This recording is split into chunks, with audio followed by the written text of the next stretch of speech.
Campuran bahasa asing dalam kehidupan kita, nanti dalam 100 tahun akan datang, apa akan terjadi pada bahasa Melayu kita? Bahasa kita akan pupus.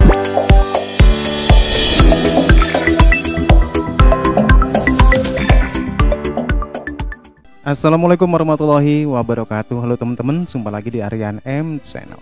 Oke, buat teman-teman yang klik video ini, seperti biasanya, saya harapkan mudah-mudahan teman-teman masih dalam kondisi sehat walafiat.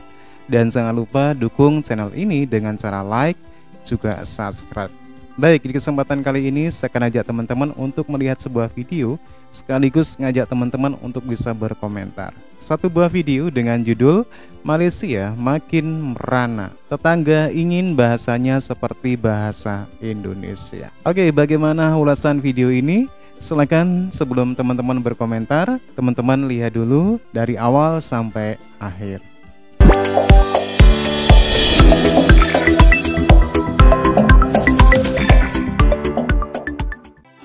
Campuran bahasa asing dalam kehidupan kita, nanti dalam 100 tahun akan datang, apa akan terjadi pada bahasa Melayu kita? Bahasa kita akan pupus.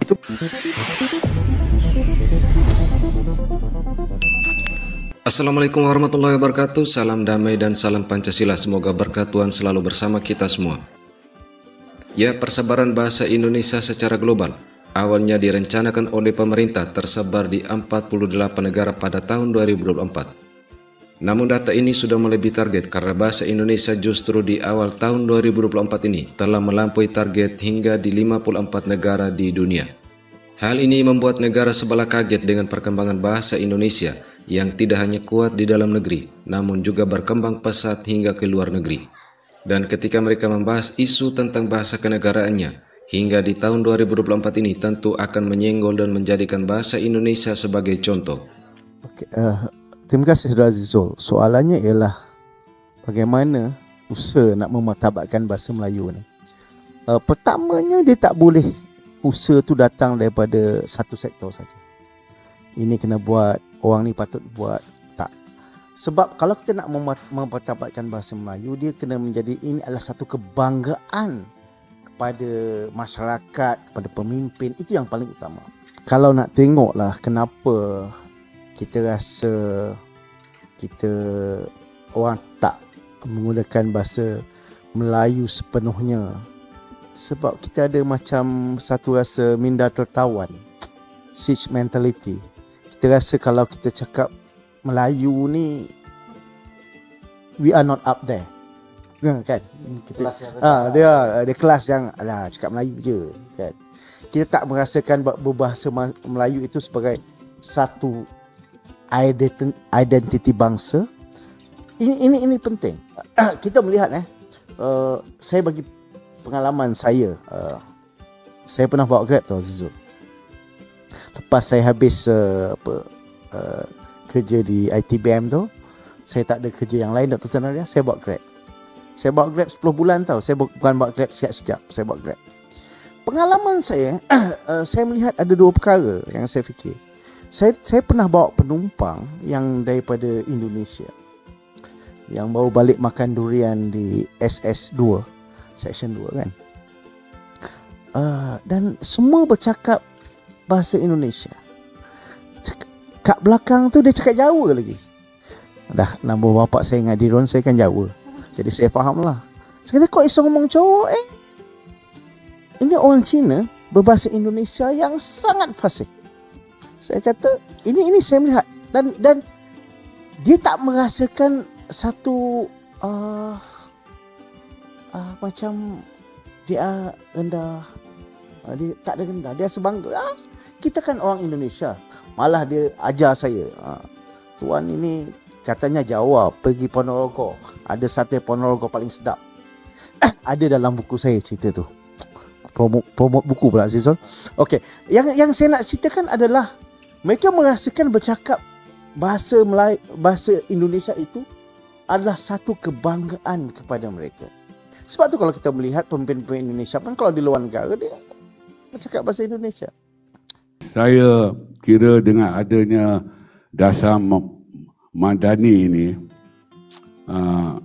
diharapkan sangat-sangatlah marah ditagihlah kerana kerajaan ini menggunakan nama perpaduan, dan perpaduan adalah tema pentadbiran negara ini oleh kerajaan sekarang. Jadi ditagih sangat-sangat kerajaan sekarang berusaha untuk menyelesaikan masalah linguistik ini.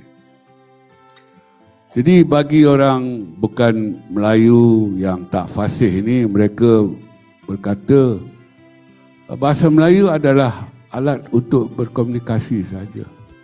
Jadi kalau mereka tidak boleh berkomunikasi baik ataupun langsung dalam bahasa Melayu, itu tidak bererti mereka tidak patriotik kepada negara ini. Jadi saya tak tahulah adakah itu jawapannya, dan untuk itu saya serahkan kepada kerajaan perpaduan untuk mengulaskannya lah. Jadi saya kira kita harus akui tuan-tuan dan puan-puan bahawa selama ini kita gagal dalam sesetengah aspek pembentukan negara bangsa. Kita harus berjiwa besar. Dan antaranya ialah penyatuan linguistik ini. Dan memang kita mahu menggunakan bahasa Melayu ini untuk menyatu padukan anak bangsa kita. Dan ini terang-terangan. Dan pada zaman moden kita dapat lihat di rantau ini bagaimana Indonesia mengangkat bahasa Melayu, memberi nama nasional, menyatu padukan rakyat Indonesia itu. Dan Indonesia berjaya sekali dalam aspek penyatuan linguistik ini. Bukan saja setiap seorang rakyat Indonesia fasih berbahasa Indonesia, mereka sangat bangga, mereka sangat sayang, mereka sangat setia kepada bahasa Indonesia. Malangnya ini tak berlaku di negara kita. Ya, bahasa Indonesia memang selalu digeneralisir oleh tetangga sebagai bagian dari bahasa Melayu, sehingga mereka selalu mengakumulasi sebagai penutur terbanyak dari bahasa Melayu ada di Indonesia. Namun Indonesia tidak mau terjebak dengan propaganda dan pendomplengan ini, karena status bahasa Melayu dan bahasa Indonesia memang berbeda. Bahasa Melayu adalah bahasa daerah yang terus dilestarikan oleh penuturnya di Indonesia, dan bahasa Indonesia adalah bahasa nasional yang menyatukan seluruh rakyat Indonesia dengan ciri khasnya tersendiri. Dan kemudian bahasa Indonesia terus dikembangkan tidak hanya dari sisi jumlah penutur, namun juga dari segi ketatabahasaan. Sehingga hal inilah yang membedakan bahasa Indonesia dengan bahasa Melayunya Malaysia, yang hingga kini masih menjadi persoalan di dalam negerinya sendiri.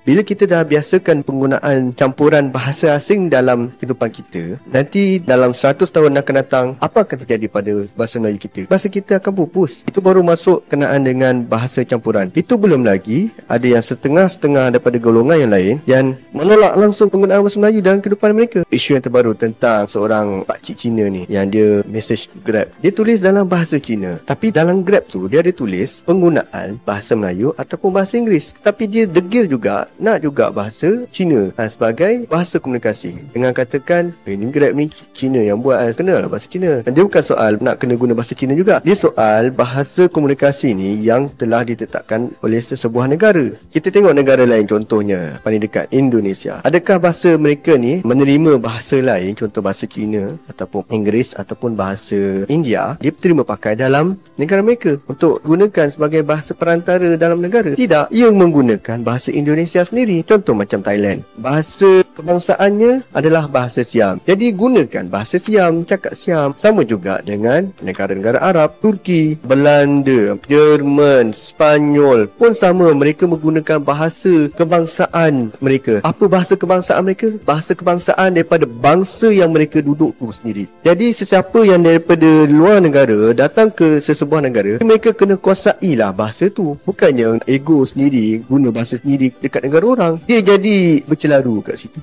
Kenapa bahasa kita ni, bahasa Melayu ni tidak lagi dikena pakai? Adalah kesilapan diri kita sendiri, yang mana kita tak amalkan bahasa kita ni betul-betul. Memanglah saya akui, saya pun kadang guna juga bahasa rojak, campur juga bahasa Inggeris dan campur juga bahasa negeri-negeri lain untuk memudah cara kononyan. Tapi bila saya fikir balik, saya tak boleh amalkan terus benda tu. Dia akan beri impak kepada cucu cicit kita nanti, dan menyebabkan bahasa Melayu pun akan terpupus dengan sendirinya. Kalau katakan kan, susah bahasa Melayu, bahasa Inggeris, okey, memang boleh bahasa Inggeris, tapi jangan lupa Malaysia ni adalah apa? Malaysia ni adalah tanah Melayu. Jadi bila katakan tanah Melayu, asalnya adalah bangsa Melayu. Jadi pada bangsa Melayu, penggunaan bahasa dia adalah bahasa Melayu. Adakah bahasa Cina asalnya? Adakah bahasa India asalnya? Adakah bahasa Arab asalnya? Adakah bahasa Inggeris asalnya? Tidak. Dia adalah bahasa Melayu. Dan bahasa Melayu ni yang telah dipertuturkan sejak daripada zaman purbakala lagi, daripada zaman Kedah Tua lagi, zaman kerajaan Srivijaya, lepas tu zaman Majapahit, dan kemudian sambung terus pada Kesultanan Melayu Melaka. Saya nasihatkanlah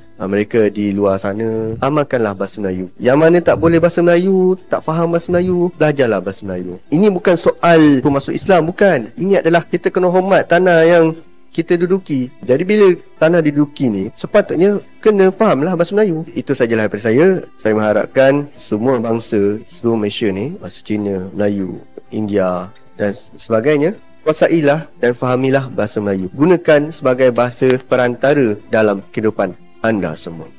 Okey, meskipun bahasa Indonesia sudah berkembang di 54 negara pada tahun 2024 dan statusnya telah dijadikan sebagai salah satu bahasa resmi atau bahasa kerja di UNESCO, namun bukan berarti usaha mengembangkan bahasa Indonesia telah usai. Pemerintah Indonesia akan terus mengembangkan bahasa Indonesia ke semua negara di seluruh dunia secara perlahan. Dan jika negara tetangga ingin mengembangkan bahasa kenegaraannya, silakan dilakukan sendiri tanpa mendompleng usaha negara lain.